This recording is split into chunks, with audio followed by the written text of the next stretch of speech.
ಹೋಯ್ ನಂದೊಂದು ಏನು ಮಾಡ ನಿಂದೆಂತ ರೀಲ್? ಅದೆಲ್ಲ ಪರ್ಸಂಗಿ ನಿಂಗೆ ಬೇಡ, ಸುಮ್ಮನೆ ಬಾ. ಆಕ್ಷನ್.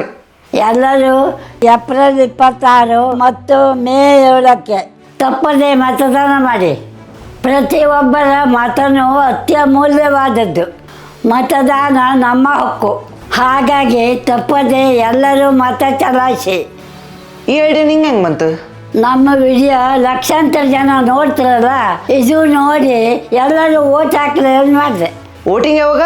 ಅವತ್ತು ನಮ್ಮ ಮದುವೆ ಉಂಟಲ್ಲೇ. ಮದುವೆ ಇದ್ರೆ ಓಟ್ ಹಾಕೊಂಡು ಹೋಗಿ ಮದುವೆಯಾಗ. ಸುಮ್ಮನೆ ಕೆಲಸ ಎಲ್ಲ ಇರ್ತಾರೆ, ಓಟ್ ಹಾಕೋಕ್ಕಾಗೋದಿಲ್ಲ. ಓಟ್ ಹಾಕಿದಾಗಿದೆ ಹ್ಯಾಂಗ್ ಮದುವೆ ಅಂತ ನಾನು ನೋಡ್ತೆ. ಹಿಂಗೆ